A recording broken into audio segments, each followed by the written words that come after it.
Shalom, selamat malam, saudara yang terkasih dalam Tuhan kita Yesus Kristus. Kita bersyukur di malam hari ini kita masih diberikan kesempatan oleh Tuhan ketika kita boleh mengikuti, kita boleh menjalani serangkaian aktivitas kita. Dan di malam hari ini kita bersyukur masih diberikan kekuatan dan boleh kembali mengikuti perenungan malam. Oleh sebab itu kita yang akan datang bersama dalam perenungan malam. Sebelum kita memulainya, mari bersama kita satu dalam doa. Ya Tuhan, kami mengucap syukur untuk kasih, kemurahan, kebaikan Tuhan yang tak henti-hentinya kami boleh rasakan. Dari pagi, siang, hingga malam hari ini, Tuhan boleh menjaga, menyertai kehidupan kami. Dan di malam hari ini kami merasakan penyertaan Tuhan yang begitu luar biasa yang boleh bersama kami terima. Terima kasih Tuhan akan hal ini. Saat ini kami akan datang, kami akan membaca, merenungkan firman Tuhan. Tuhan kuasai hati dan pikiran kami, sehingga kami boleh bersama merenungkan akan kebenaran firman Tuhan dan melakukannya dalam kehidupan kami sehari-hari. Ya Tuhan, berfirmanlah kepada kami karena kami siap mendengarkan. Amin. Saudaraku yang terkasih dalam Tuhan kita, Yesus Kristus, pembacaan Alkitab kita di malam hari ini terambil Yosua, dari Yosua pasal 3, ayat yang ke-9 hingga yang ke-17. Yosua pasal 3, ayat yang ke-9 hingga 17, demikianlah firman Tuhan. Lalu berkatalah Yosua kepada orang Israel, "Datanglah dekat dan dengarkanlah firman Tuhan Allahmu." Lagi kata Yosua, "Dari hal inilah akan kamu ketahui bahwa Allah yang hidup di tengah-tengah kamu, dan bahwa sungguh-sungguh akan dihalaunya orang Kanaan, orang Het, orang Hewi, orang Feris, orang Girgasi, orang Amori, dan orang Yebus itu dari hadapan kamu. Sesungguhnya, tabut perjanjian Tuhan semesta bumi berjalan menyeberang di depan kamu, masuk ke sungai Yordan. Maka sekarang, pilihlah 12 orang suku-suku Israel, seorang dari tiap-tiap suku. Segera sesudah kaki para imam pengangkat tabut Tuhan, Tuhan semesta bumi, berhenti di dalam air sungai Yordan, maka air sungai Yordan itu akan terputus, dan air yang turun dari hulu akan berhenti mengalir menjadi bendungan. Ketika bangsa itu berangkat dari tempat perkemahan mereka untuk menyeberangi sungai Yordan, para imam pengangkat tabut perjanjian itu berjalan di depan bangsa itu. Segera sesudah para pengangkat tabut itu sampai ke sungai Yordan, dan para imam pengangkat tabut itu mencelupkan kakinya ke dalam air di tepi sungai itu. Sungai Yordan itu sebak sampai meluap sepanjang tepinya selama musim menuai. Maka berhentilah air itu mengalir. Air yang turun dari hulu melonjak menjadi bendungan, jauh sekali, di dekat Adam, kota yang terletak di sebelah Sartan. Sedang air yang turun ke laut Araba, itu yakni laut asin, terputus sama sekali. Lalu menyeberanglah bangsa itu di tentangan Yeriko. Tetapi para imam pengangkat tabut perjanjian Tuhan itu tetap berdiri di tanah yang kering, di tengah-tengah sungai Yordan. Sedang seluruh bangsa Israel menyeberang di tanah yang kering, sampai seluruh bangsa itu selesai menyeberangi sungai Yordan. Demikianlah pembacaan Alkitab kita di malam hari ini. Saudaraku yang terkasih dalam Tuhan kita Yesus Kristus, salam kasih Kristus untuk kita semua. Ada lagu rohani yang diambil dari Mazmur pasal 62 ayat yang kedua hingga 3. Lagunya seperti ini. Hanya dekat Allah saja aku tenang, daripadanya lah keselamatanku. Hanya Dia gunung batuku, hanya Dia kota bentengku. Aku tidak akan goyah selama-lamanya. Ya saudaraku, Mazmur ini adalah ungkapan hati Daud bahwa jika Allah tidak bersama dengannya, ia akan mengalami kesusahan. Begitu juga yang kita rasakan. Apa yang terjadi apabila tidak ada Allah dalam kehidupan ini? Apa yang terjadi jika Yesus tidak lahir dan tidak mati bagi kehidupan kita? Tentu kehidupan kita akan menjadi hampa. Hidup kita penuh dengan ketakutan dan kegelisahan. Tidak ada harapan untuk menjalani hidup. Nah, kita menjadi manusia yang hidup dalam dosa dan mungkin kita akan binasa.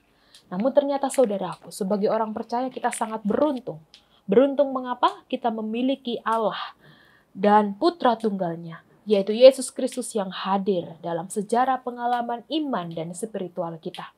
Karena Allah yang hadir di tengah-tengah kehidupan kita, maka kita menjadi tenang, kita menjadi aman, kita dapat terhindar dari ancaman besar. Mengapa demikian dikatakan seperti itu? Meski di hari lalu kita merasakan khawatir, kita merasa sedih, banyak rintangan, tapi kalau kita masih boleh berada pada malam hari ini, itu tandanya Allah masih menyertai, Allah masih melindungi kita dengan kasih-Nya. Dan membuktikan bahwa Tuhan Allah ada di setiap waktu kehidupan kita. Demikian juga yang dialami oleh perikop pembacaan kita di malam hari ini, yang dialami oleh Yosua dan bangsa Israel. Di mana Tuhan berfirman kepada Yosua, dan Yosua menyampaikan firman Tuhan kepada bangsa Israel bahwa tenanglah, ada Allah di tengah-tengah mereka. Allah tidak pergi, Allah tidak meninggalkan bangsa Israel. Nah, pertanyaannya, dari mana kita bisa mengerti bahwa Allah itu berserta dengan bangsa Israel? Allah itu turut berperan dalam setiap waktu. Allah turut bekerja pada setiap kehidupan bangsa Israel. Ketika bangsa Israel dikejar oleh tentara Firaun, akhirnya Tuhan memberikan hikmat kepada Musa. Musa dapat membelah air laut, itu karena kuasa Tuhan. Tuhan Allah juga memberikan mereka makan ketika di padang gurun. Tuhan Allah memberikan mereka tiang awan dan tiang api, sehingga mereka tidak kepanasan dan tidak kedinginan. Allah tetap setia pada janjinya, yaitu Allah tetap akan menuntun bangsa Israel melewati sungai Yordan. Mana sungai Yordan ini dikenal sebagai sungai yang alirannya sangat deras, saudaraku, dan menghalau penduduk tanah Kanaan di hadapan mereka.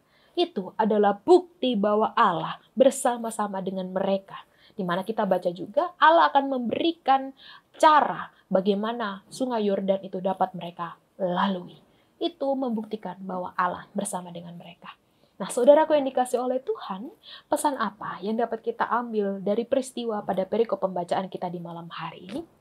Di mana Allah yang hadir dalam kehidupan Yosua dan bangsa Israel adalah Allah yang sama, yang terus berada dalam setiap waktu kehidupan kita sampai saat ini. Allah melalui Yesus Kristus dan Roh Kudus selalu ada di tengah-tengah kehidupan kita. Buktinya, ketika kita mengalami banyak tantangan, rintangan kehidupan kita, kita tidak dibiarkan jatuh tergeletak. Tapi Allah tetap setia hadir menopang, memberi kita kekuatan untuk tetap bertahan. Itulah sebabnya sebagai manusia yang rentan, kita tidak perlu takut dan khawatir ketika menghadapi banyaknya tantangan, rintangan, ancaman, pergumulan kehidupan kita. Karena kita memiliki Tuhan Allah yang lebih besar dari setiap permasalahan kita, dan Dialah Tuhan yang senantiasa hadir di tengah-tengah kehidupan kita. Oleh sebab itu kita beruntung, saudaraku. Nah, karena keberuntungan ini, mari kita jadikan bagaimana kita yang memiliki keberuntungan, kita harus memiliki hubungan yang baik dengan Tuhan. Yaitu dengan cara kita andalkan dan serahkan kehidupan kita sepenuhnya di dalam Tuhan. Dan percaya bahwa Tuhan sendiri yang akan pegang kendali kehidupan kita ini. Prioritaskan Tuhan dalam segala hal. Maka Tuhan sendiri yang akan berjalan menuntun, Tuhan sendiri akan bertindak dari setiap apapun yang terjadi dalam kehidupan kita. Karena percaya Tuhan ada dalam setiap kehidupan kita. Selamat berjalan bersama Tuhan di setiap kehidupan kita.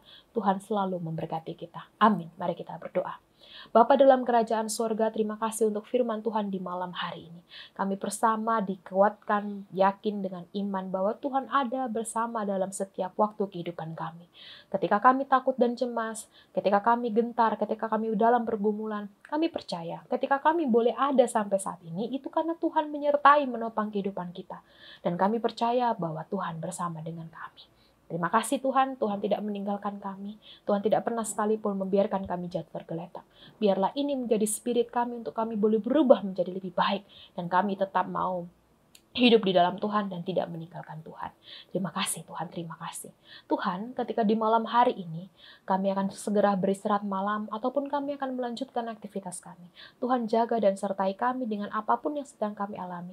Biarlah tangan kasih Tuhan tetap senantiasa menopang kehidupan kami, sehingga ketika kami beristirahat malam, kehidupan kami, istirahat malam kami tetap dijaga dan disertai oleh Tuhan.